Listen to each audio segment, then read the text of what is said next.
Remember the first time? Ain't nothing to it. Once you get into it, ain't nothing to it. Just like drinking a cup of coffee, smoking cigarettes. Once you get into the habit, you do it more and more. I'm the kind of person I never killed. I never killed a child.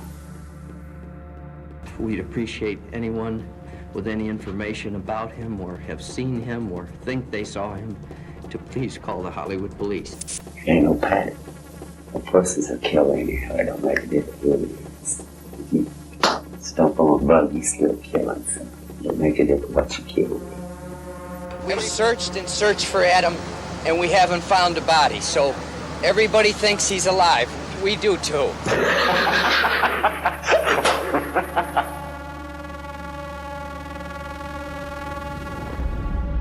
I just wish it had a happier ending.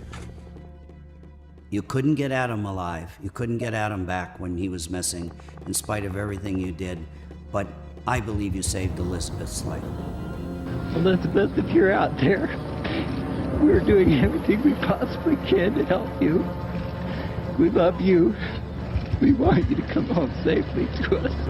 I remember waking up to the voice saying, I have a knife at your neck. Don't make a sound. Get up and come with me. I opened my eyes. Standing above me was this dark shadow of a man. As he was taking me out through my house, he had whispered to me, if you scream, if you yell, I'll kill your family or I'll kill you. The next thing I remember after going to sleep was Mary Catherine coming around the bed to Lois's side and saying, Mom, somebody's taken Elizabeth. As I went from room to room checking, it became more and more of a reality that, no, she was not here. I came down the steps. She was not there. And it really erupted when Lois came down the stairs and turned on the lights in our kitchen and saw the screen cut. Mary Catherine had come down and said, you're not going to find her, a man's taken her. And you just can't even imagine what was Elizabeth going through. Lois was yelling, call 911, and that was the first thing that happened. The latest on a developing story, and it involves every parent's worst nightmare. Authorities in Salt Lake City, Utah say 14-year-old Elizabeth Smart was taken from her bedroom in the middle of the night. Elizabeth, if you're out there, we're doing everything we possibly can to help you. We love you. We want you to come home safely to us.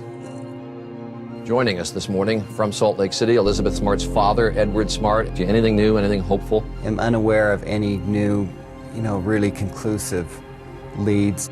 The police are telling us don't get in the way of it. Come on, guys. If you can't do it, we should be able to go out and do it. This was not going to turn out good. And every homicide investigator I've known throughout this country felt exactly the same way.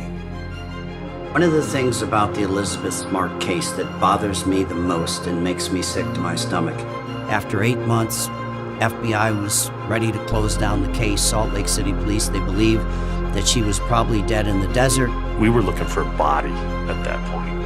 I absolutely know that Elizabeth is still alive. So go, John, you're the court of last resort. You're the guy who catches the impossible catches. Remember one thing. Elizabeth is the missing child. Elizabeth is the victim. This girl needed somebody to save her. Back in 1981, I had the American dream, the beautiful wife, the house in the suburbs, and a beautiful 6-year-old son. And one day I went to work, kissed my son goodbye, and never saw him again. She took him to the store that day. In 1981, video games were brand new. So two boys, about 12, 13 years old, were playing. Adam was mesmerized by that, asked his mom, can I stay here and watch him? Reve said, Adam, I'll be in the lamp department 2 hours over. And he said, Mommy, I know where that is. And 10 minutes later, she returned and he was gone. We've searched and searched for Adam, and we haven't found a body. So everybody thinks he's alive. We do too. And we feel that since you people have searched so hard, the best thing we can do now is get these flyers in everybody's hands, because the police are so frustrated. Nobody's really come forth, and the clues that we have, really, we haven't come up with anything substantial. He's our only child, a beautiful little boy, and we just want him back more than anything. 2 weeks later, they received devastating news. Adam had been murdered. We think we gave it our best effort to bring him back. I just wish it had a happier ending.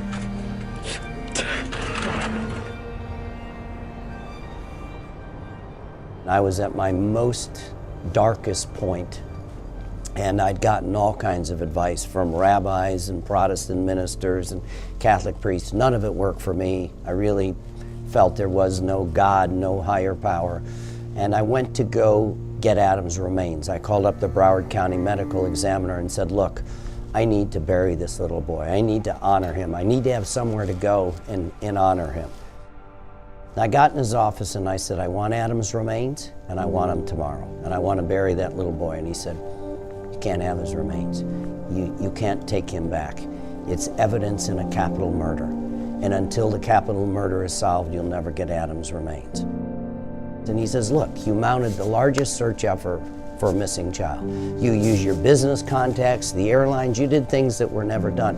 Why don't you make a difference? You can do that. He said, look at all the people who help you. And he said, if you're thinking about suicide, and I said, it's an option for me. And I said, you have no right to tell me not to kill myself. I have no business. I can't speak to my wife. My whole life is disintegrated. He said, you'd be a coward. I said, I'm not a coward. He says, I know you're not a coward. You're a fighter. He said, so get back in the ring. Fight for that little boy. Make sure that that little boy didn't die in vain. And he says, I believe in a higher power, that you're given this chance to make a choice. Do good, do evil, but it's free will. I still have the heartache, I still have the rage. I know what it's like to be there waiting for some answers. And over those years, I learned how to do one thing really well, and that's how to catch these bastards and bring them back to justice. I become a manhunter. I'm out there looking for bad guys. This girl needed somebody to save her. Now we got a late-breaking case we need your help on tonight, and our Tom Morris has the story. We started out the investigation with bad information and nothing much to go on, and it never got any better for us, really, until Ed and John Walsh broadcast that story about Emmanuel. He certainly had those predator skills. He had a lot to hide. He had a rap sheet a mile long. His ex-wife, Debbie Mitchell, saw his picture come on the screen, and she just almost started hyperventilating. America's Most Wanted. Brian David Mitchell's ex-wife calls America's Most Wanted hotline and says he goes by the name Emmanuel. He's a street preacher. He's a con artist. He's got some psycho girlfriend or wife or whatever she is named Wanda Barcy. While I was married to him, he molested my daughter, which was his stepdaughter, and she's suicidal now. Bombshell. 911. Yes, I think I see that Emmanuel they're looking for, and he's with two ladies. My dispatcher said we got a report of some citizens calling in, some suspicious people walking down State Street. A whole bunch of police cars pulled up next to us. Officer Jones was talking to the male individual, and my attention was drawn to the female. And when I took a closer look at her, I recognized her as possibly resembling Elizabeth Smart. She was visibly shaken. Her heart was pounding so hard you could see it moving her shirt. She kept kind of looking over towards him. He was telling Officer Rasmussen at the time, you're not allowed to talk to her, she's my daughter, don't talk to her. At that point, I took her aside and said, you look a lot like Elizabeth Smart, and I think you are Elizabeth Smart. And your family is looking for you, and you need to make contact with them, Elizabeth. I'd spent the last 9 months being very abused. We told her, you're safe now. It's over. All you have to do is say, you're Elizabeth Smart. Her eyes welled up with tears. You could tell if you wanted just to physically say it, that she wouldn't. My captors are both right there with those same threats and the same pressures of if you don't do exactly what we've told you, exactly what we've prepared you for, we're gonna kill you. Brian Mitchell's off to the side, still kind of talking, still trying to be loud. Why didn't she run? She was 14 years old. Why didn't she escape when she could? Well, first of all, this guy broke into her house in the middle of the night and kidnapped her and told her every single day, if you run or you try to run, I will go back and kill your little sister. I will kill your mother. You don't have a right to question why this girl didn't run away. What if the policemen didn't believe me? What if they released me back to Mitchell and Barzee? What would they do to me? What would they do to my family? I asked her one last time, for your own peace of mind, for your family, for yourself, tell us that you're Elizabeth Smart. And she says, thou say it. Detective said, Ed, I want you to stop everything right now and come directly down to the Sandy Police Department. An officer said, oh, Mr. Smart, come this way. And I went down this hallway. As I got to the door, they said, well, we think we may have found Elizabeth. And I stood there. And I looked at this girl. And I just started crying. And finally I said, Elizabeth, is it you? And she said, yes, Dad, it's really me. And then she started to cry. I was so happy when I saw him, when he came running over and just grabbed me in his arms. I knew that nobody would ever be able to hurt me ever again. I'll never forget it. I was the one who got tears in my eyes because Ed said, you couldn't get Adam alive. You couldn't get Adam back when he was missing, in spite of everything you did. But I believe you saved Elizabeth's life. She was so thin, she was so frail, she was so fragile. And she said, thank you. She just said, thank you for never giving up. And I said, we finally got somebody back. Got one back alive, to her loving family. Coming back here to the remote mountainside camp that became her prison doesn't faze Elizabeth Smart now. The young girl who was held captive even faced her tormentor again at his trial in 2010. And when they made eye contact, she knew that Brian David Mitchell, the man she awoke to see in her bedroom that awful night, no longer had the power to terrify her. I had moved forward. He was no longer a part of my life. He no longer could hurt me. He was nothing to me anymore.